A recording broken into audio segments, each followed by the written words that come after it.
व्याख्या मुद्रां करसरसिजैः पुस्तकं शङ्खचक्रे बिभ्रद्भिन्नस्फटिकरुचिरे पुण्डरीके निषण्णः अम्लानः श्रीरमृतविशदैरंशुभिः प्लावयन्माम् आविर्भूयाद्धनघमहिमा मानसे वागधीशः।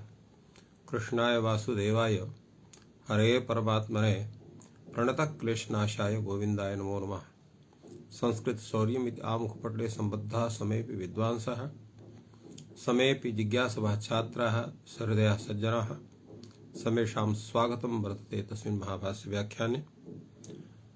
पूर्वदिने उभय निर्देशे विप्रतिषेधात् पंचमी निर्देशः इत्येषा परिभाषा वर्तते कात्यायनेन मुक्ता। इयमै परिभाषा उभय निर्देशे पंचमी निर्देशो बलीयान् एवं रूपेण तत्र परिभाषेन्दुशेखरे इयं परिभाषा पठिता वर्तते। एतस्याः परिभाषायाः प्रयोजन विषये यच्चिन्तनं जातं तत्र बहोरिष्ठादीनामादिलोपे अत्र एतद्वार्तिकं यत्र बहोर्लोपो भूच बहोः इष्ठस्य इष्ठ इति सूत्र विषयम् आदाय अत्र बहुरुत्तरमेषाम् इष्ठमेयासाम् एवं रूपेण एतस्य अर्थः विहितः। एवं गोतोणिति इत्यत्रापि गोतः इत्यत्र यत् पंचम पदं वर्तते अथ च अत्र सर्वनामस्थाने इत्यस्य अनुवृत्तिर्भवति इति कृत्वा गोतः पर सर्वनामस्थाने परते गोता इति सन्देह विषये गोतः पर सर्वे सर्वनामस्थानस्य निदुद्भावः भवति एवं रूपेण समाधानं कृतम् आसीत्। रुदादिभ्यः सार्वधातुके इत्यत्र रुदादिभ्येति पंचम्यन्तं पदं सार्वधातुके इति सप्तम्यन्तं पदम्। अत्रापि सप्तम्याः षष्ठी प्रकल्पकत्वे सति रुदादिभ्यः परः सार्वधातुकस्य इति वा स्यात् सार्वधातुके परतः रुदादीनां वा स्यात् इडागमः एवं रूपेण शंका भवति सन्देहः भवति। तस्य निवृत्त्यर्थं रुदादिभ्यः परः सार्वधातुकस्य इत्यर्थः क्रियते। आने मुख ईदास अत्र सूत्रद्वयम् आनेमुख इति एकं सूत्रम् ईदास इति अपरं सूत्रम्। आस धातोः अत्र यदा तत्र शानच् प्रत्ययः भवति शान इत्यतः आन् इत्यवस्थायाम् अत्र आनेमुख इति मुगागमः प्राप्नोति तं प्रबाद्य ईदासः इति सूत्रं वर्तते। अत्र आसः तत्र आने परे तत्र आसः तत्र ईत्वं भवति तेन आसीनः इति रूपं सिद्ध्यति। तो एवं अत्र आसः उत्तरस्य आनस्य ईद आदेशः भवतु अथवा आने परतः आस इत्यस्य ईद आदेशः भवति सन्देहः भवति। भाष्यकारः कथयति आसः उत्तरस्य आनस्य ईद आदेशः भवति तेन आन घटकस्य आकारस्य अत्र ईद आदेशः भवति एवं रूपेण तत्र समाधानं जातम्। एवं आम सर्वनाम्नः सुट् इत्यत्र साम्नाम्नः उत्तरस्य आमः सुडागमः स्यात् आहुषित आमि परतः सर्वनाम्नः सुडागमः स्यात् इति सन्देहावस्थायां तत्र निश्चीयते सर्वनाम्नः उत्तरस्य आमः इति प्रत्ययस्य सुडागमः भवति। एवं घेर्ङित्याणनद्याः अत्र आणनद्याः इति सूत्रं वर्तते। अत्र घेर् इति सूत्रात् तत्र ङित्यनुवर्तते तेन नद्याः परेषां गीताम् इति अर्थः स्यात्। यतोहि अत्र नद्याः इति पंचम्यन्तं पदम् ङिति अनुवृत्तस्य ङिति अनुवृत्तं यद् ङिति इति पदं तत्सप्तम्यन्तं वर्तते। अत्रापि उभय निर्देशः भवति अनया रीत्या तेन नद्याः परेषां गीतां तत्र आडागमः भवतु आहोष्यत् ङित्सु परतः नद्याः आडागमो भवतु एवं रूपेण सन्देहः भवति। तस्य समाधानं जायते नद्याः उत्तरेषाम् येषां गीताम् अत्रापि षष्ठ्याः तत्र पंचम्याः सप्तम्याः षष्ठ्यन्तने विपरिणामः भवति। एवं याडापः इत्यत्रापि यत्रापि ङिति इत्यस्य अनुवर्तनं जायते तेन आपः उत्तरस्य ङितः तत्र याडागमः भवतु अथवा ङिति परस्य आपः याडागमः भवतु इति रूपेण सन्देहः भवति। तत्र आपः उत्तरस्य ङितः याडागमः भवति एवं रूपेण जायते। तो एवं एषु स्थलेषु तत्र सर्वत्र षष्ठ्याः तत्र पंचम सप्तम्याः षष्ठी प्रकलकत्वं सर्वत्र जायते। अत्र पुनः वर्तते तस्य प्रयोजन विषय चिन्तनमस्ति। गमो ह्रस्वादचि गमुड नित्यम्। अत्र अच इति सप्तम्यन्तं पदम्, गमः इति तत्र पंचम्यन्तं पदम्। तो ह्रस्वात् प्रयोगम् तस्मात् परस्य अचः गमुडागमः स्यात्। अत्र अचि इत्यत्र षष्ठ्यन्तं भवति। उभय निर्देशात्र पंचमी निर्देशः बलवान्, तेन सप्तम्याः षष्ठी प्रकल्प्यते। तेन अचि इति सप्तम्यन्तं पदं तत्षष्ठ्यन्तं जायते। तेन गमः उत्तरस्य आचः गुट् णुट् नुट् इत्येतादृशाः भवन्ति अचि परतः। अचि पर अचत्। एवं तत्र गमः परस्य अचः गमुड् भवतु अथवा गमि परतः गमः गमुड् भवति इति सन्देहे सति अत्र विचारः भवति गमः उत्तरस्य अचः। ह्रस्वात् परस्य गमः उत्तरस्य अचः गमुडागमः भवति। एवं रूपेण अर्थस्य निर्णयः जायते। अत्र विचारः भवति कश्चन विभक्ति विशेष निर्देशानवकाशत्वात् अविप्रतिषेधः। अर्थात् विभक्ति निर्देशस्य अनवकाशत्वात् अप्रतिषेधः। किं तात्पर्यम् एतस्य? विभक्ति विशेष निर्देशस्य अनवकाशत्वात् अयुक्तोऽयं विप्रतिषेधः। सर्वत्रैव हि कृत सामर्थ्या सप्तमी और कृत सामर्थ्या पंचमी कृत्वा पंचमी देशो भविष्यति। तात्पर्यम् इत्थं वर्तते परनित्यान्तरंगापवादानाम् उत्तरोत्तर बलीयः। परात् नित्यं बलवत्, नित्यात् अंतरंगं बलवत्, अंतरंगात् अपवादः बलवान् भवति इति रीतिः वर्तते। भवान् अत्र पंचमी निर्देशस्य बलवत्ता विप्रतिषेधात् विधीयते। अस्माभिः उच्यते अत्र विप्रतिषेधः नास्ति। कथम्? अन्यत्र लब्धावकाशो एकस्मिन् युगपत् प्रवृत्तिः तुल्यबल विरोधः, तत्र विप्रतिषेधः भवति। अत्र एवं नास्ति।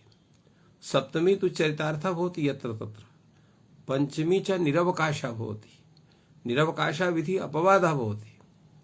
फलतः अत्र अबाधत्वादेव तत्र पंचमी निर्देशः बलीयान् भवति इति प्रतिपादिते भाष्यकारः। कथयति विभक्ति विशेष निर्देशस्य अनवकाशत्वात्। विभक्ति विशेषस्य पंचमी विभक्ति विशेषस्य निर्देशस्य अनवकाशत्वात् कुत्रापि अचरितार्थत्वात् अयुक्तः अयं विप्रतिषेधः। अर्थात् विप्रतिषेधः भौतमेव नार्हति। अन्यत्र लब्धावकाशयोः युगपत् प्रवृत्तिरेव विप्रतिषेधः कथ्यते। तत्र विप्रतिषेधः एव नास्ति। कथम् अत्र विप्रतिषेधात् पंचमी निर्देशः इति भवान् कथयति इति प्रश्नः भवति। सर्वत्रैव कृत सामर्थ्या सप्तमी, सप्तम्याः तत्र चरितार्थता जायते। अकृत सामर्थ्या पंचमी, पंचम्याः कुत्रापि तत्र चरितार्थता नास्ति। अतः निरवकाशः विधि अपवादः भवति। निरवकाशस्य विधेः अपवादत्वात् अत्र पंचमी निर्देशः एव अपवादत्वात् तत्र सप्तमी निर्देशं प्रवाद्य अत्र प्रवर्तते। तर्हि अपवादत्वादेव पंचमी निर्देश बलवत्ता अनेन सिद्ध्यति, न तु विप्रतिषेधात् इति वक्तुं शक्यते। एवम् अत्र समाधानं कृतं वर्तते। यथार्थं वा षष्ठी निर्देशः, यथार्थं वा षष्ठी निर्देशः कर्तव्यः। कथं यथार्थं षष्ठी निर्देशः कर्तव्यः? यत्र पूर्वस्य कार्यमिष्यते तत्र पूर्वस्य षष्ठी कर्तव्यः। तात्पर्यं किम् अस्ति? अत्रार्थ सप्तम्यन्तात् पदात् अव्यवहित पूर्वं यद् वर्तते तत्र चेत् कार्यमिष्यते तर्हि पूर्वस्य षष्ठी प्रकल्पनं भवति। यत्र परस्य कार्यमिष्यते, अर्थात् यत्र पंचमी निर्देशः परस्य कार्यमिष्यते तत्र पर षष्ठी कर्तव्य। अर्थात परम यद भवति तत्र षष्ठी क्रियते। स तर्हि तथा निर्देशः कर्तव्यः। तदर्थं कश्चन भूता निर्देशः करणीयः येन तथा भवितुमर्हेत्। भाष्यकारः कथयति न कर्तव्यः, तत् निर्देशस्य आवश्यकता नास्ति। अनेनैव प्रक्लिप्तिर्भविष्यति तस्मिन् दृष्टे पूर्वस्य षष्ठी तथा इतरस्य षष्ठी इति। अर्थात अनेनैव सूत्रेणैव तत्र नियमेन तत्र प्रक्लिप्तिर्भवति। यथा यत्र सप्तम्याः निर्देशः भवति तर्हि तत्र अव्यवहित पूर्वस्य षष्ठी वर्तते। यत्र तस्मात् इति पंचम्याः निर्देशः वर्तते तत्र उत्तरस्य षष्ठी भवति। एवं तत्र विचारः करणीयः भवति। तत्र प्रश्नः भवति अत्र षष्ठी इति कथनं भवता तत्र क्रियते, तर्हि कथं षष्ठ्याः लाभः उच्यते। तर्हि षष्ठीग्रहणं कर्तव्यं न कर्तव्यम्, अर्थात् तत्र षष्ठीग्रहणं तु न कर्तव्यं। तर्हि ज्ञानं कथं भवति, प्रकृतम् अनुवर्तते। क्व प्रकृतं, षष्ठीस्थाने योग, अर्थात् षष्ठीस्थाने योग इति सूत्रात् अत्र षष्ठ्याः अत्र अनुवृत्तिर्जायते। तेन तत्र उभय निर्देशे पंचम्या तत्र सप्तम्यन्तस्य पदः षष्ठ्यन्तत्वेन प्रकल्पनं जायते। अत्र एकः भिन्नः विचारः आयाति। प्रकल्पकम् इति चेत् नियमाभावः। अत्र सूत्रस्य नियमविषये चिन्तनम् आसीत् इति। एतत् सूत्रद्वयं नियमसूत्रं, नियमनं विधाति एतत् सूत्रद्वयं।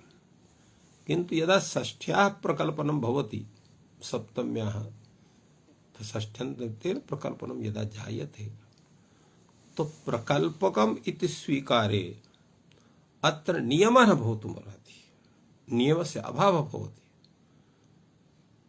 किन्तु भवता किम् उक्तं पूर्वं, यत् नियमार्थः अयम् आरम्भः। अनयोः सूत्रयोः यः उपदेशः वर्तते तत् नियमार्थं वर्तते। अत्र प्रकल्पकथने नियमस्य नियमत्वं न भवितुमर्हति। कथम् एवं भूतः विचारः भवतः सञ्जातः, तदा उच्यते एकं तत्र दूषणं भवति एतस्मिन् पक्षे। अपरं दूषणं भवति प्रत्ययविधौ खल्व पंचम्याः प्रकल्पिकाः स्युः। अर्थात् प्रत्ययविधि विषयेऽपि पंचम्याः प्रकल्पकत्वं भवितुमर्हति। तत्र दोषः कुत्र जायते, तत्र को दोषः, गुप्तिज किद्भ्यः सन्। अत्र गुप्तिज किद्भ्यः इत्येषा पंचमी वर्तते। अत्र सन् इति प्रथमान्तं पदं वर्तते। तो अत्र या पंचमी गुप्तिज किद्भ्यः इत्यत्र वर्तते, सा प्रथमान्तं यत् सन् इति पदं तत्र षष्ठीं प्रकल्पयेत्। तेन गुप्तिज किद्भ्यः सनः इत्येव रूपं स्यात्। तर्हि सन् प्रत्ययस्य विधानं कथं स्यात्, विधानं तु करणीयमेव। इति कृत्वा अन्तर्यतः सनः सनेव भवति एव रूपेण कल्पना क्रियते। तेन सन् प्रत्ययस्य सन् भवति। अस्तु, न कश्चित् अन्यः आदेशः प्रतिनिर्दिश्यते तत्रान्तरितः सनः सन्नेव भविष्यति। कथं, यतो कश्चन अन्यः आदेशः तत्र नास्ति येन तस्य स्थाने किञ्चित् अन्यत् भवेत्, अतः उपस्थितत्वात् सनः स्थाने सनेव भवति। तदा उच्यते एवं भूत विचारे तत्र महान् दोषः आपतति। कः दोषः आपतति, तत्र इत संज्ञा न प्रकल्पेत। यतो हलन्त्यं सूत्रे उपदेशे अन्त्यं हलित् स्यात्। उपदेशावस्थायां यदन्त्यं हल वर्तते तस्य इत संज्ञा भवति। अत्र कथम् इत संज्ञा स्यात्, तत्रोच्यते इत संज्ञा न प्रकल्पेत, उपदेश इत संज्ञा उच्यते। उपदेशावस्थायाम् इत संज्ञा उच्यते, तत्र उपदेशस्तु नास्ति। तत्र उपदेशः नास्ति इति कथनं कथं भाष्यकारस्य वर्तते।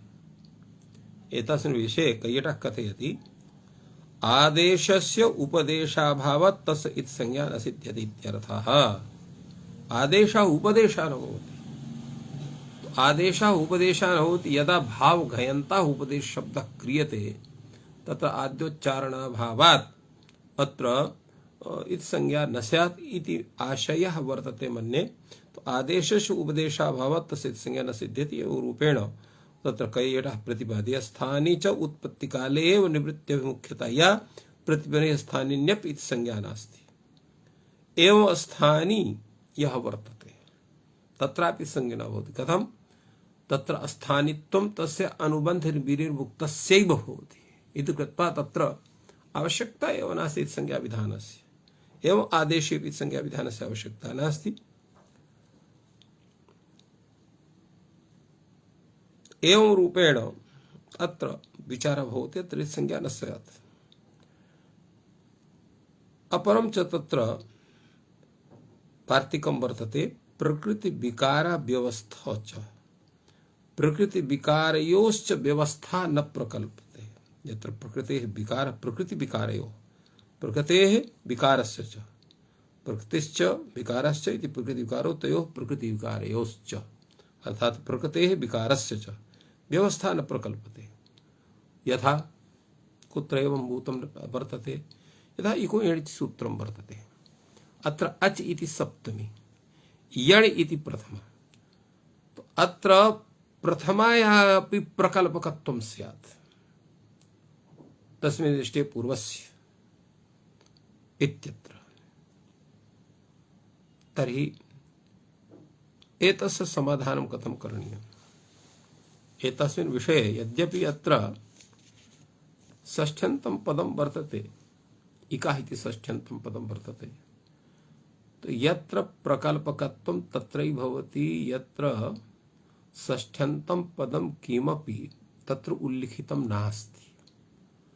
तत्र पंचमी सप्तम्यन्तस्य पदस्य षष्ठ्यत्वेन प्रकल्पयति एवं रूपेण विचारः भवति। एवमेव एतद् विषये उच्यते प्रकल्पपक्षे पंचमी सप्तमी पंचम्योश्च भावात् उभयत्र षष्ठी प्रकल्प तत्र उभय कार्य प्रसंगः। अत्र अपरः दोषः दत्तते। तत्र पूर्वं यः दोषः दत्तः वर्तते यत् इको यणचि इत्यत्र अच इत्येषः सप्तमी यण् इति प्रथमायाः षष्ठीं प्रकल्पयिष्यति। तत्र एतस्य विषये कैयटः कथयति ततश्च इकः स्थाने यण् न लभ्यते, इकोऽपि अस्य आदेशः स्याद् यणोऽपि अन्य इत्यभिमता स्थान्यादेश भाव व्यवस्था न सिद्ध्येत्। अर्थात अत्र इकः स्थाने यण् न तत्र स्यात्, इकोऽपि अन्यः आदेशः स्यात्, यणोऽपि अन्यः एवं रूपेण तत्र स्थान्यादेश या व्यवस्था वर्तते सा तत्र उच्छिन्ना स्यात् इति एकः दोषः। अपरः दोषः दीयते सप्तमी पंचम्योश्च भावात् उभयत्र षष्ठी प्रकल्पते, तत्र उभय कार्य प्रसंगः। अर्थात तत्र उभय निर्देशः वर्तते। सप्तमी निर्देशात् पूर्वस्य कार्यं स्यात्, पंचम्याः निर्देशात् उत्तरस्य कार्यं स्यात्। एवमेव तत्र उच्यते पंचमी सप्तमी पंचम्योश्च भावात् उभयत्रैव षष्ठी प्राप्नोति। यथा तस्यादिभ्यः एषा पंचमी ला सार्वधातुकी इत्यस्याः सप्तम्याः षष्ठीं प्रकल्पयेत्, तस्मादित्यस्य इति रीत्या।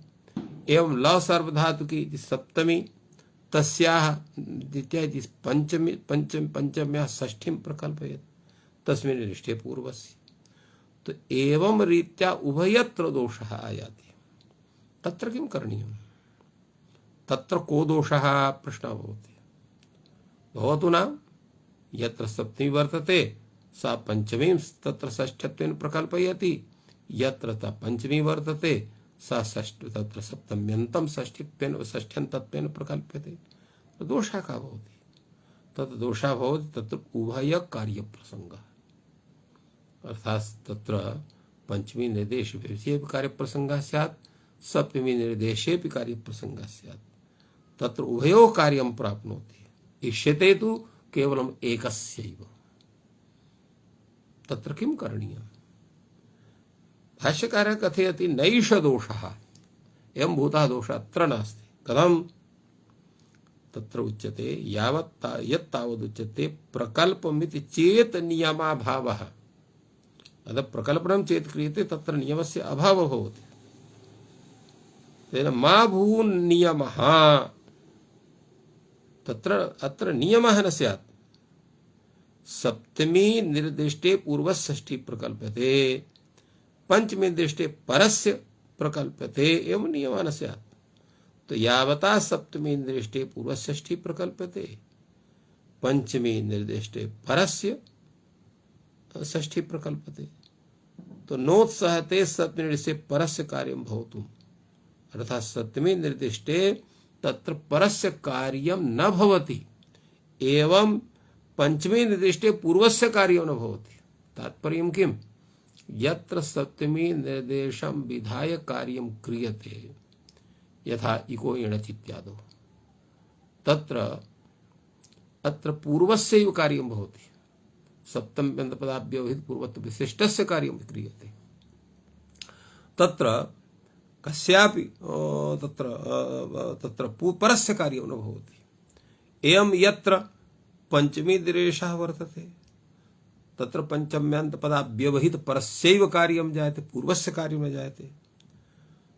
तो एवं उभयोः तत्र लक्ष्ययोः भिन्नता वर्तते। फलतः अत्र न कश्चन दोषः, एवं रूपेण दोषस्य या प्रकल्पना पूर्वं कृता तस्य समाधानम् अनेन विहितम् आसीत्। यदप्युच्यते प्रत्येक विधौ पंचम्याः प्रकल्पिकाः स्युः, यथा गुप्तिचिद्व्यासन इति विषये तत्र चर्चा आसीत्। तत्रोच्यते ननु चोक्तम्, तत्र स्युः सन्तु प्रकल्पिकाः, भवतु प्रकल्पिकाः सन्तु। ननु चोक्तं गुप्तिचिद्व्याः सन् इत्येषा पंचमी सन् इति प्रथमायाः षष्ठीं प्रकल्पयेत् तस्मादित्युत्तरस्य, अर्थात् गुप्तिचिद्व्याः सन् इत्यत्र पंचमी, गुप्तिचिद्व्याः इत्यत्र पंचमी वर्तते। स सन् इत्यत्र सन् इति प्रथमान्तं पदं षष्ठ्यत्वेन प्रकल्पयेत् तस्मादित्युत्तरस्य इति। तर्हि अत्र कथं तत्र सनः स्थाने किं स्यात्? अत्र परिहारं भवतु वक्ष्यति कथयति भाष्यकारः। ननु चोक्तं गुप्तिचिद्व्याः सन् इति इत्येषा पंचमी सन् इति प्रथमायाः षष्ठीं प्रकल्पयेत्। नहीं, तत्र न कश्चित् अन्यः आदेशः प्रतिनिर्दिश्यते। अत्र कश्चन चेत् अत्र गुप्तिचिद्व्याः सन् इति सूत्रे कश्चन आदेश विशेषः तत्र उल्लिखितः स्यात्, तर्हि सनः आदेशे कश्चन भिन्नः आदेशः भवेत्। अत्र तु कश्चन आदेशः अपरः निर्दिष्टः नास्ति, तो यः उपस्थितः तस्यैव भवति। कस्य उपस्थितः? सन इति उपस्थितः, अतः सनः स्थाने सने भवति। एवं रूपेण एतस्य तात्पर्यं। नहि कश्चिदन्य आदेशः प्रतिनिर्दिश्यते, तत्र अन्तर्यतः सनः सन्ने भविष्यति। एवं रूपेण तत्र परिहारः भवति, न कश्चन दोषः। ननु चोक्तं नैवं शक्यम् इति संज्ञानः प्रकल्पयतु उपदेशे इति संज्ञा उच्यते। एतस्य किं समाधानं स्यात्? यतो हि आदेशः उपदेशः न भवति। उपदेशः तस्य नकारस्य संज्ञैव न स्यात्। तत्र सन् इति एव स्वरूपं स्यात्, तर्हि प्रयोगः कथं तस्य भवितुमर्हेत् इति कश्चन दोषः दत्तः आसीत्। तस्य तु समाधानं नैव विहितम्। उच्यते च स्यादेश दोषः यदि इति संज्ञा आदेशं प्रतीक्षेत। तात्पर्यं किम्? यदा गुप्तिचिद्व्याः सन् इति सूत्रे गुप्तिचिद्व्याः इति पंचमी, सन् इति प्रथमान्तं पदं षष्ठीत्वेन प्रकल्पयति, तदा यस्य सन् प्रत्ययः वर्तते स्थानी रूपः, तद्घटकः यः नकारः तस्य इति संज्ञा भवति। एवमेव तत्र यदा तत्र यः अत्रापि तथैव स्यादेश दोष यदि इत संज्ञा आदेशं प्रतीक्षेत। अत्र इत संज्ञा आदेशं न प्रतीक्षेते। यदा सन उच्चार्यते उपदेशावस्थायां तस्मिन् समये एव नकारस्य इत संज्ञा हलन्त्यमिति सूत्रेण जायते। तस्लोपित सूत्रेण तत्र लोपः भवति। अनन्तरं तत्र संजायते। तो सन तत्रापि उपदेशावस्थायामेव तस्य नकारे संगत केवल सकारः एव अवशिष्यते इति तात्पर्य। तेव स्यादेश दोष यदि इत संज्ञा आदेशं प्रतीक्षेत तत्र खलु कृतायाम इत संज्ञायाम लोपे च कृते आदेश भविष्यति। अर्थात तत्र यथा सन गुप्तिकेभ्यः सन इति सन भवति तस्याम व्यवस्थायाम तत्र संज्ञा जायते लोपः जायते अतएव इत संज्ञायाम लोपे च कृते तत्र आदेशः भवति सन इति तस्यापि नकारस्य संज्ञा जायते एवं रूपेण तत्र इससे देशे इत संज्ञा उच्यते। अतः तत्र स शब्दे एव सन कार्यं लभते इत्यर्थः। अथवा तत्र अन्यः अपि परिहारः एतस्य भवितुमर्हति। कः परिहारः एतस्य? तत्र न अथवा न अनुत्पन्ने सन् प्रकृप्ता भवितव्यम्। यदा चोत्पन्ना सन् तदा कृत सामर्थ्या पंचमीति कृत्वा प्रकृतिर्न भविष्यति। तात्पर्यं किम्? प्रकृति कदा स्यात्? तदै प्रकृति भवितुमर्हति यदा यस्य प्रकृति क्रियते सः उपस्थितः भवेत्। गुप्तिचकिद्भ्यः अत्र सन् प्रत्ययस्य विधानं यदा स्यात् तदा विद्यमानस्य सनः षष्ठ्यत्वेन प्रकल्पनं स्यात्। अत्र तु सन अस्त्येव नहीं, सन इत्यस्य विधानं भविष्य अनन्तरं सन इत्यस्य सत्ता स्यात्। अधुना तो केवल निर्देशः भवति। तो अनुत्पन्ने सनि तत्र प्रक्लिप्त्या कथं भवितुमर्हेत्? यदा सन प्रत्ययस्य विधानं भवति तदा सन प्रत्यय तत्र गुप्तिचकिद्भ्यः परस्य सनः विधानस्य विषये पंचम्याः तत्र चरितार्थत्वात् सा च पंचमी पुनः प्रकृति विषये न प्रवर्तेत एवं रूपेण। तो तत्र कृत सामर्थ्य पंचमी कृत्वा इति कृत्वा प्रकृतिर्न भविष्यति। यद्यप्युच्यते प्रकृति विकार व्यवस्था च, तो प्रकृति विकार व्यवस्था च कथं स्यात्? तत्रापि तथा कृता प्रकृतौ षष्ठी इका इति षष्ठी वर्तते, विकृतौ प्रथमा यण इति वर्तते। तो अत्र प्रकृति न भवितुमर्हति। कथं? यत्र च नाम सौत्री षष्ठी नास्ति तत्र प्रक्लिप्ता भवितव्यम्। अर्थात यद वाक्यं वर्तते यत्र पंचम्याः निर्देशः वर्तते सप्तम्याः निर्देशः वर्तते किन्तु किमपि षष्ठ्यन्तं पदं तत्र नास्ति, तदा पंचमी सप्तम्याः षष्ठत्वेन प्रकल्पनं विदधाति। यस्मिन् वाक्ये षष्ठी वर्तते तस्मिन् वाक्ये पंचमी तत्र षष्ठ्यन्तत्वेन प्रकल्पनं सप्तम्याः नैव करोति। एवमेव अत्रापि इकोयणस् इत्यत्रापि इका इति षष्ठ्यन्तं पदम् अत्र वर्तते, अत्र यण् इति प्रथमान्तं पद वर्तते, अत्र च सौत्री षष्ठी इका इति वर्तते। फलतः अत्र षष्ठ्यत्वेन प्रकल्पनं न भवितुमर्हति। एकः विचारः। अथवा इत्यनेन द्वितीयः विचारः दीयते। अथवा असु तावत् इकः यण् इति यत्र नाम सौत्री षष्ठी, अत्र इकः यण् इति अत्र सौत्री षष्ठी वर्तते तथा इका स्थाने यण् भवति। यदि च इदानीम् अच इत्येषा सप्तमी यण् इति प्रथमा षष्ठीं प्रकल्पयेत तो तस्मिन् दृष्टे पूर्वस्य इति। तो अत्र इदानीं तस्मिन् स्थले अच इत्येषा सप्तमी या वर्तते तो स यण् इति प्रथमायाः षष्ठीं तत्र प्रकल्पयेत् तस्मिन् दृष्टे इति पूर्वस्य इत्यनेन। तो अत्र कथं भवितुमर्हति? यतोहि अत्र इका इति षष्ठी वर्तते, फलतः अत्र षष्ठी प्रकल्पस्य आवश्यकता एव नास्ति।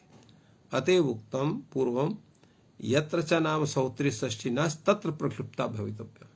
अत्र तु सौत्री षष्ठी वर्तते अतः अत्र प्रकल्पनं न भवति।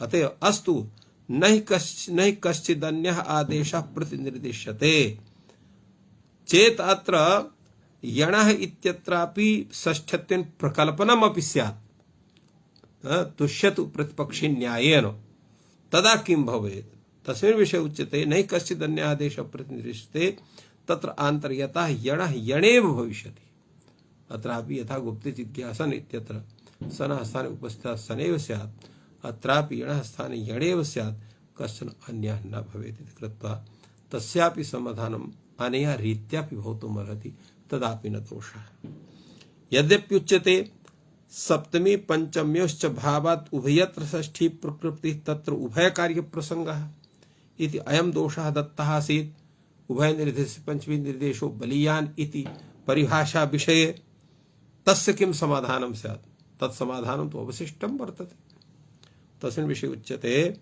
आचार्य प्रवृत्तिर्ज्ञापयति नोभे युगपत् प्रकल्पिके भवतः अर्थात यत्र उभय निर्देशः वर्तते तत्र एका एव विभक्तिः अन्यं विभक्त्यन्तं पदं तत्र षष्ठ्यत्वेन प्रकल्पयति यत्र उभय निर्देशः वर्तते तत्र पूर्वं तु विप्रतिषेधः कथनं वर्तते अन्यत्र तावत् तत्र अपवादत्वात् तथा कर्तुं शक्यते तो तत्र यत्र एकः एव पदम् एकम् एव तत्र एका एव विभक्तिः भवति तदा तस्य एकस्यैव प्रकल्पनं क्रियते यत्र उभयो वर्तते उभयो प्रकल्पनं न भवति तत्रापि एकस्यैव प्रकल्पनं जायते किं प्रमाणमत्र तत्र आचार्य प्रवृत्तिर्ज्ञाप्यते नोभे युगोत् प्रकल्पिके भवतः यदयम् एकः पूर्वपरः पूर्वपर ग्रहणं करोति एकः पूर्वपरः उभयोः ग्रहणं वर्तते तेन उभय निर्देशे तत्र सर्वस्य प्रकल्पनं न भवति फलतः अत्र तस्मिन् पूर्वस्य तत्र सूत्रे एव ते एतदेव प्रामाणिकं तत्र संजातं यत्र उभय निर्देशः वर्तते तत्र विप्रषेधाद्वा बाधत्वाद्वा पंचमी निर्देशः एव बलीयान् भवति फलतः पंचमी निर्देशः सप्तम्यन्तत्वे निर्दिष्टं यत्पदं तत्पदं षष्ठत्वेन प्रकल्पयति तेन तत्कार्यं जायते यथा गमोह्रस्वादचं गुणनित्यम् अपि च यानि यानि प्रयोजनानि पूर्वं दत्तानि तस्मिन् विषये एतत् कार्यं सम्पद्यते फलतः अत्र एतद् यत् कथनं वर्तते तत्र उभय निर्देशे पंचमी निर्देशो बलीयान् अथवा उभय निर्देशे विरुष्येत् पंचमी निर्देशः इत्येरूप एषा या परिभाषा स सिद्ध्यति इत्थं स्वरूपं शब्दस्य नरणे तस्मिन् दृष्टे पूर्वस्य तस्मादित्यत्रस्य इत्यनयोः सूत्रयोः भाष्य दृष्ट्या व्याख्यानं संजातम् अधुना तावत् स्वरूपं शब्दस्य शब्दसंज्ञा इति विषये तत्र विचारः भवति एतस्य सूत्रस्य विषये तावत् भूयान् विचारः कौमुदी ग्रन्थेपि अथ च शेखर ग्रन्थेपि वर्तते यत्र किञ्चित् निर्देशनमस्माभिः क्रियते सर्वः विचारः तत्र न करणीयः इति कृत्वा केवलं तत्र विचाराय एव परिचयः दीयते केवलं सूत्रस्य येन तस्य विषये किञ्चित् स्वरूपज्ञानं भवेत् अत्र वृत्तिः एतस्य सूत्रस्य भवति शब्दस्य स्वं रूपं संज्ञि शब्दशास्त्रे या संज्ञा तां विना तो शब्दस्य स्वं रूपं किं भवति तो शब्दस्य स्वं रूपं भवति तस्य शब्दस्य आनुपूर्वी वर्णानुक्रमः सवे तस्य संज्ञी भवति किन्तु शब्दशास्त्रीया संज्ञा तां संज्ञां तत्र विनैव एतत् जायते एवं अत्र भवति विचारः तत्र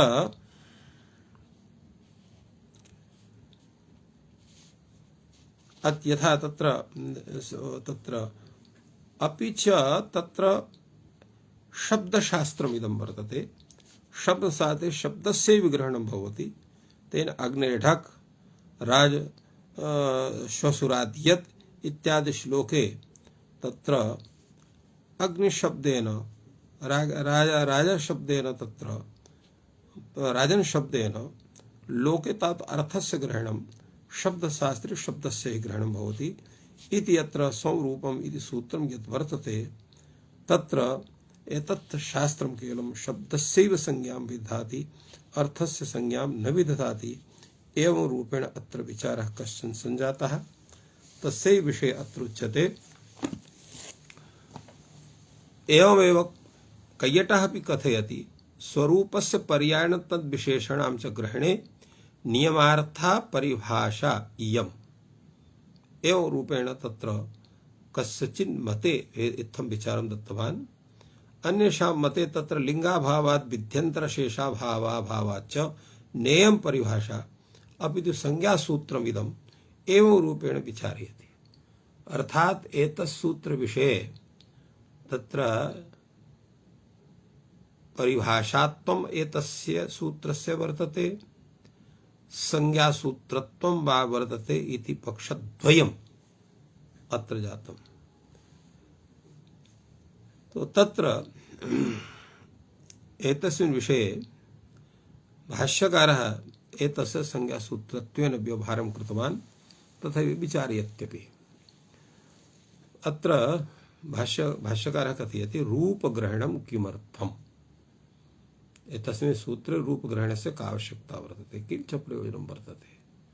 तो रूपग्रहणाभावात् सूत्रस्य रूपं किं स्यात्, स्वं शब्दस्य शब्दसंज्ञा इति स्वरूपम् एतस्य भवति। तो इत्येवं रूपस्य शब्दस्य संज्ञा भविष्यति। रूपं शब्दस्य संज्ञा भविष्यति। तो शब्दस्य यद् रूपं तत् संज्ञा भविष्यति। तो यदा रूपग्रहणं नास्ति तर्हि स्वं शब्दस्य संज्ञा स्वं शब्दस्य शब्दसंज्ञा इति सूत्रस्य अर्थः रूपं शब्दस्य संज्ञा भविष्यति इति कथं भवितुमर्हति। तदा उच्यते न हि अन्यत् स्वं शब्दस्य अस्ति अन्यदतः रूपम्। शब्दस्य स्वं किं वर्तते, शब्दस्य स्वं तु तस्य शब्दस्य या आनुपूर्वी वर्तते तदेव तस्य स्वं पदेन ग्रहणं कर्तुं शक्यते। नहि अहि अन्यत् स्वं शब्दस्य अस्ति अन्यतः रूपात्। एवं रूपस्य ज्ञानं स्वयमेव स्यात् सूत्रे रूपग्रहणस्य का आवश्यकता इति प्रश्नः। एतस्य समाधानं भाष्यकारः कथयति एवं तर्हि सिद्धे सद् यद् रूपग्रहणं करोति तद् ज्ञापयति आचार्यः अस्ति अन्यत् रूपात् स्वं शब्दस्य इति। तात्पर्यं किम्, शब्दस्य स्वत्वेन रूपस्यापि ग्रहणं भवति कस्यचित् अन्यस्यापि ग्रहणं भवति। तेन रूपस्य ग्रहणं स्यात् अन्यस्य ग्रहणं न भवेत् इति कृत्वा तत्र रूपग्रहणं कृतं वर्तते। अन्यत् किमस्ति रूपात् यस्य तत्र ग्रहणप्रसङ्गः वारणाय अत्र रूपग्रहणं कृतं वर्तते इति मनसि निधाय एव प्रश्नः भवति किं पुनस्तत्। भाष्यकारः कथयति अर्थः। तात्पर्यं किम् अस्ति, यद्यपि सिद्धे शब्दार्थ संबंधे इति वार्तिके शब्दोपि सिद्धः अर्थोपि सिद्धः तयोः संबंधोपि सिद्धः। तो अत्र शब्दस्वरूपम् अपि गृहीतं भवति, अर्थोपि गृहीतः भवति, संबंधोपि गृहीतः भवति। तो तेन त्रयाणामपि ग्रहणं तत्र कृतं वर्तते। तो अत्र शब्दस्य शब्दः किं, तत्र आनुपूर्वी रूपः एव शब्दः। तत्शब्दस्य आनुपूर्वी वर्तते स एव शब्दत्वेन गृह्यते। अतः प्रातिपदिकार्थत्वेन यह विचारः संजातः तत्र वैयाकरणभूषणसार ग्रंथे तत्र षोडः प्रातिपदिकार्थः इति विचारितः वर्तते। आन्पूर्वी तत्र शब्दोऽपि प्रातिपदिकार्थः, षोडः प्रातिपदिकार्थे इत्युक्तं वर्तते। अतः शब्दस्य स्वत्वेन यथा रूपस्य आन्पूर्व्याः ग्रहणं भवति तथैव अर्थस्यापि ग्रहणं भवति। चेत् रूपग्रहणं न स्यात् तर्हि स्वमिति शब्देन अर्थस्य ग्रहणम् आपतेत इति कृत्वा अत्र रूपग्रहणं कृतं वर्तते। तत्र प्रश्नः भवति किमेतस्य ज्ञापने प्रयोजनम्? अर्थात रूपग्रहणं चेत् नास्ति तर्हि स्वं शब्देन अर्थस्य ग्रहणं स्यात्, तर्हि दोषः कः स्यात्? तत्र दोषः इत्थं भवेत् अर्थवद्ग्रहणे नानर्थकस्य ग्रहणम् इत्येषा परिभाषा तत्र न कर्तव्या भवति। अर्थवद्ग्रहणे नानर्थकस्य ग्रहणम् इति परिभाषा न, यतोहि सर्वत्र तत्र अर्थवतः एव ग्रहणं स्यात् शब्दस्य। यत्र अनर्थकः शब्दः तस्य ग्रहणं न भवितुमर्हेत्। तेन काशे कुशे इत्यत्र शे इति पदेन अर्थवान् यः शे शब्दः तस्य ग्रहणं स्यात्, अनर्थकः यः शब्दः तस्य ग्रहणं न स्यात्। तेन शे इति इत्यनेन प्रगृह्यसंज्ञा काशे कुशे इति एकारस्य न भवितुमर्हेत्, यतोहि तत्र अर्थवत्ता नास्ति।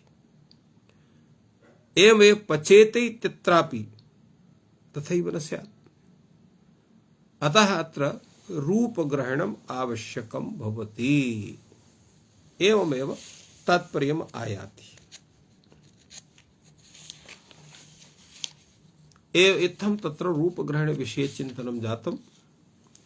अधुना एतस्य सूत्रस्य प्रयोजन विषये चिन्तनं वर्तते। अर्थात् स्वरूपं शब्दस्य शब्दसंज्ञा इति सूत्रम् आवश्यकं वर्तते न वा इति तावद् विचार्यते। किमर्थं पुनरिदमुच्यते? भाष्यकारः कथयति। अत्र समाधानं वदति भाष्यकार, तत्र वार्तिककारः शब्देन अर्थगतेः अर्थस्य असंभवात् तद्वाचिनः संज्ञा प्रतिषेधार्थं स्वं रूपवचनम्। किं तात्पर्यम् एतस्य वार्तिकस्य? भाष्यकारः कथयति शब्देन उच्चरितेन अर्थः गम्यते। गाम आनय दध्यशान इति अर्थः नीयते, अर्थस्य बुध्यते।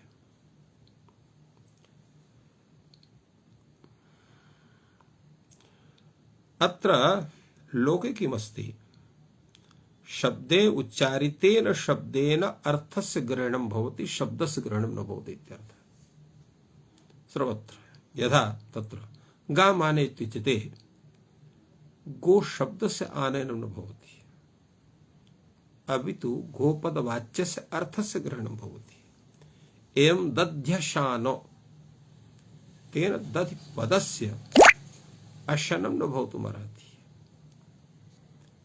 अपितु दधि पदार्थस्य अशनं भवितुमर्हति। तो अर्थः नीयते, अर्थश्च बुध्यते।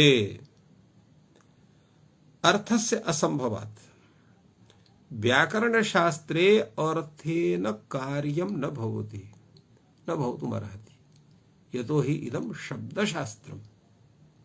शब्दे किंचित क्रियते न तु अर्थे। यद्यपि अर्थस्यापि अन्यत्र ग्रहणं भवति, तत्रापि शब्दः एव अर्थवान् शब्दः तत्र गृह्यते। शब्दं विहाय केवलम् अर्थस्य ग्रहणं न कुत्रापि वर्तते इति तात्पर्यम्।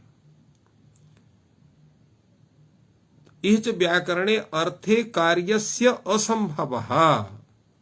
अर्थे कार्यं न भवति। यथा अग्निर्ढक् इति सूत्रं वर्तते। अग्निपदात् ढक् प्रत्ययः क्रियते इति अर्थः। तत्र अग्नेः ढक् प्रत्ययः क्रियते इत्युक्ते अत्र अंगारेभ्यः ढक् प्रत्ययः न कर्तुं शक्यते। अतः भाष्यकारः कथयति न शक्यते अंगारेभ्यः परः ढक् कर्तुम्। तो शब्देन अर्थगतेः अर्थस्य असंभवात् यावन्तः तद्वाचिनः शब्दाः तावद्भ्यः सर्वेभ्यः उत्पत्तिः प्राप्नोति। तात्पर्यं किम् अस्ति? निरर्थकस्य शब्दस्यापि ग्रहणं शब्दशास्त्रेण भवति। यः सार्थकः शब्दः स एव युज्यते तत्र संस्काराय। तो शब्देन अर्थगतेः अर्थस्य असंभवात् लोके शब्देन अर्थस्य संप्राप्ति भवति। अर्थस्य ग्रहणम् अत्र शब्दशास्त्रे न भवितुमिति अर्हति। फलतः तस्य अर्थस्य वाचिनः ये शब्दाः सन्ति तो यावन्तः तद्वाचिनः अर्थात् अर्थवाचिनः शब्दः तावद्भ्यः सर्वेभ्यः शब्देभ्यः अत्र प्रत्ययादेः उत्पत्तिर् भवति। अर्थात् प्रत्ययो आदेः विधानमत्र जायते। इष्यते च तस्मादेव स्यादिति। तस्मादेव स्यात् अर्थात् शब्दादेव स्यात्। किन्तु कथं स्यात्? शास्त्रे केवलं विचारेण किमपि भवति। तत्र किमपि तत्र नियमनं क्रियते। किञ्चित् वाक्यं भवति, तेनैव वाक्येन तस्य तथा तथा कार्यं क्रियते। तो तच्च अंतरेण यत्न न सिद्ध्यते। अंतरेण नाम मेरा किमपि तत्र केनापि सूत्र विशेषेण विना अत्र कार्यस्य सिद्धि न भवितुमर्हति इति कृत्वा एतत् सूत्रम् आवश्यकं भवति। तच्च अंतरेण यत्न न सिद्ध्यति तद्वाचिनः संज्ञा प्रतिषेधार्थम स्वम रूप वचनम। तो संज्ञा प्रतिषेधार्थम तद्वाचिनः तत्र तद्वाचिनः शब्दस्य संज्ञा भवेत् अर्थस्य संज्ञा न भवेत्। स्वरूपं शब्दस्य शब्द संज्ञा इति सूत्रम् उच्यते। एवं अर्थम इदम् उच्यते। एवं अर्थम इदम् उच्यते इति नाम तो एतस्य प्रयोजनस्य सिद्धये एतत् सूत्रम् उच्यते इत्यर्थः। अग्रे एतस्य समाधानस्य निराकरणमपि विदधाति भाष्यकारः। न वा शब्दपूर्वकः अर्थे संप्रत्ययः तस्मात् अर्थनिवृत्तिः। अर्थात् एतस्य सूत्रस्य प्रयोजनं नास्ति। कथं? न वा एतत् प्रयोजनम् अस्ति। किं कारणं? यतो हि शब्दपूर्वकः अर्थे संप्रत्ययः। अर्थे तत्र यत् संप्रत्ययः ज्ञानं भवति शब्दपूर्वकः एव ज्ञानं भवति अर्थस्य। तो आतश्च शब्दपूर्वकः तो योऽपि ह्यसौ आहूयते नाम्ना नाम च यदा अनेन नोपलब्धं भवति तदा पृच्छति किं भवानाः इति शब्दपूर्वकस्य अर्थस्य प्रत्ययः। अर्थात् लोके यः व्यवहारः सः शब्देनैव भवति। शब्देनैव अर्थसंप्रत्ययः जायते। शब्दं विना केवलम् अर्थस्य व्यवहारः न भवितुमर्हति। अतएव तत्र वाक्यपदीयकारः अपि कथयति न सोऽस्ति प्रत्ययो लोके यः शब्दानुगमात् ऋते अनुबद्धमिव ज्ञानं सर्वं शब्देन भासते। तो अनया रीत्या शब्दपूर्वके हि अर्थे संप्रत्ययः आतश्च शब्दपूर्वकः तत्र सर्वोऽपि व्यवहारः भवति इति कृत्वा योऽपि असौ आहूयते तो तत्र नाम्ना आहूयते। केवलम् अर्थेन तत्र व्यवहारः न भवितुमर्हति। नाम च यदा अन्नोपलब्धं तदा पृच्छति किं भवानाः। यदा तत्र नाम्नः उच्चारणं नैव जायते, नाम रूपशब्दस्य तत्र प्रयोगः न भवति, तर्हि किं भवानाः इति प्रश्नः भवति। कथं? शब्दपूर्वकश्च अर्थस्य संप्रत्ययः प्रत्ययः। अर्थस्य ज्ञानं शब्दपूर्वकः एव भवति। शब्दप्रयोगं विना अर्थस्य ज्ञानं न भवति। तो इह च व्याकरणे शब्दे कार्यस्य संभवः। व्याकरणशास्त्रे तु शब्देन कार्यस्य संभवः भवति। तो शब्दः तत्र गृह्यते अर्थस्य निवर्त्यते तस्मात् अर्थनिवृत्तिः तस्मादर्थनिवृत्तिर्भविष्यति। फलतः तत्र स्वतः व्यवहारेणैव सर्वत्र प्रयोगे शब्दस्य सत्त्वात् शब्देनैव तत्र कार्यं भवति। यत्र शब्देन कार्यं तस्य अर्थस्य निवृत्तिर्भवति। फलतः स्वयमेव तत्र शब्देनैव सर्वं कार्यं स्यात् इदम सूत्रम अनर्थकम। तो एवं भूतः विचार अत्र भगवतः भाष्यकारस्य जातः। भाष्यकारः पुनः कथयति प्रयोजनान्तरं तत्र प्रयच्छति। इदं तर्हि प्रयोजनम् अशब्द संज्ञा इति वक्ष्यामि इति। तो अशब्द संज्ञा इत्यर्थम एतत् सूत्रम् आवश्यकम्। यतो हि संपूर्ण सूत्रं वर्तते स्वं रूपं शब्दस्य अशब्द संज्ञा, अर्थात यह शब्द संज्ञा वर्तते संज्ञा शास्त्र विषयणी तत्र व्याकरण शास्त्र विषयणी या संज्ञा सा तत्र शब्दस्य स्वरूपं नहि बोधयति अपितु स्वकीयम् अर्थमपि बोधयति कृत्वा सा तत्र केवलं स्वरूपं सत्तस्य संज्ञी न भवति अपितु तस्य संज्ञी तत्र यः तत्र कथितः वर्तते स भवति इत्यर्थः।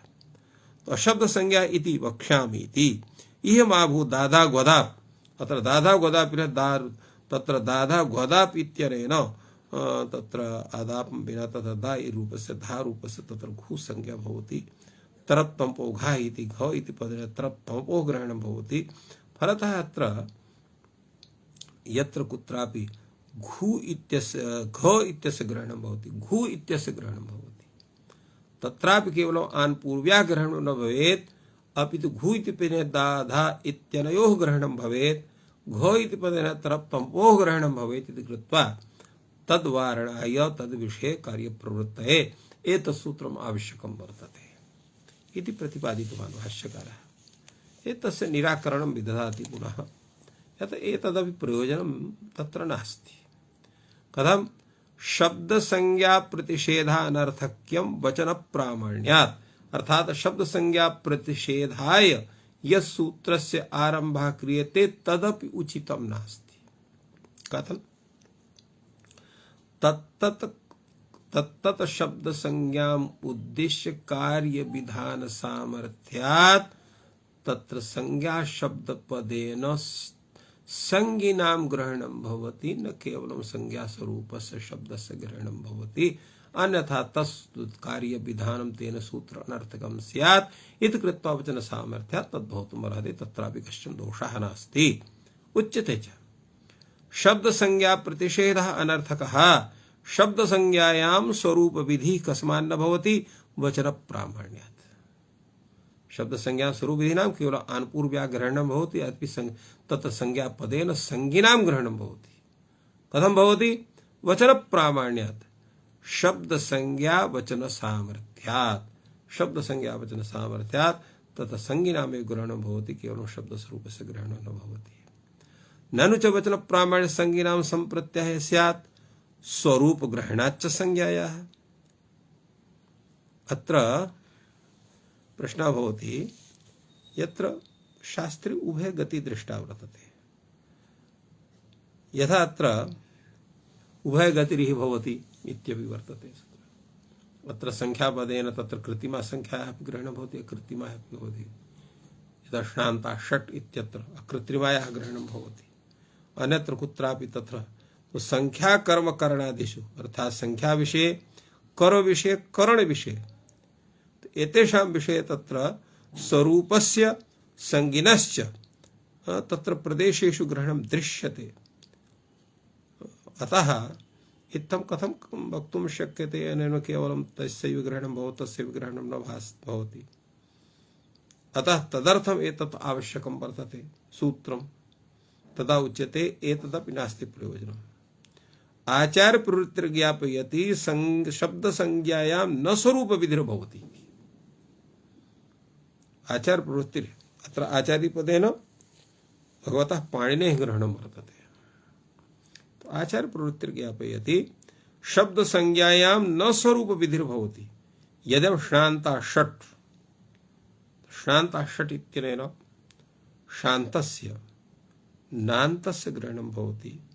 अत्र स्वरूप विधि चेत् स्यात् तर्हि संख्यावाचकः या संख्या संज्ञकः यः शब्दः तस्यैव ग्रहणं स्यात्, अन्यस्य ग्रहणं न स्यात्। तो शकारान्तायाः संख्यायाः षट् संज्ञां शास्ति। इतरथा हि वचन प्रामाण्य च नकारान्तायाः संख्यायाः स्यात्। स्वरूप ग्रहणाच्च शकारान्तायाः तो स्वरूप ग्रहण सकारान्तायाः वचन प्रामाण्य नकारान्तायाः संख्यायाः तत्र ग्रहणं भवति। तदा उच्यते यद् ज्ञापकत्वम् अत्र भवता कथितं यद् शब्द संज्ञायाः न स्वरूप विधिर्भवति यद् ष्णान्ता षट् इति सकारान्तायाः संख्यायाः षट् संज्ञां स्यात् तो एतद् ज्ञापनं समीचीनं नास्ति। न षकारान्ता संज्ञा यतो हि अत्र या संज्ञा वर्तते सा षट् संज्ञा वर्तते, अत्र शस् संज्ञा इति एव नास्ति। न षकारान्ता संज्ञा का तर्हि डकारान्ता संज्ञा वर्तते, संज्ञा कीदृशी डकारान्ता वर्तते। तत्रोच्यते असिद्धं जस्त्वं तस्मात् असिद्धत्वात् षकारान्ता यतो हि षट् इति शब्द शस् इति शब्दः वर्तते। षट् षट् षट्भिः षड्भ्यः षड्भ्यः षण्णां षट्सु, तो अत्र शब्दः शस् इति वर्तते। जस्त्वात् तत्र डकारः भवति, तो असिद्धं जस्त्वं तस्य असिद्धत्वात् षकारान्तः एव भवति शस् शब्दः, अतएव तस्यापि तत्र श्रान्ताश्रितेन षट् संज्ञा भवति। तो असिद्धं जस्त्वं तस्य सिद्धत्वात् षकारान्तः। अत्र उच्यते मंत्राद्यर्थं तर्हि इदं वक्तव्यम्, अर्थात एतत् सूत्रं यद् वर्तते तत्र मंत्र विषये तस्य शब्दस्य सिद्धये एतत् सूत्रम् आवश्यकं वर्तते। मंत्रे ऋच यजुषि इति यदुच्यते तत् ऋच इति उच्यते, यजुषि इति उच्यते। तन्मंत्र शब्दे ऋक् शब्दे यजुः शब्दे च माभूत्, अर्थात अत्र मंत्रादयः ये शब्दाः सन्ति ते शब्दस्य संज्ञा न भवेत् इति कृत्वा अत्र ऋच इति ऋच शब्दस्य ग्रहणं न स्यात्, अतः ऋच वाच्यस्य शब्दस्य ग्रहणं स्यात्। यजुः शब्देन तत्र यजुर्मन्त्राणां ग्रहणं स्यात्, तत्र यजुः शब्दस्य ग्रहणं न स्यात्।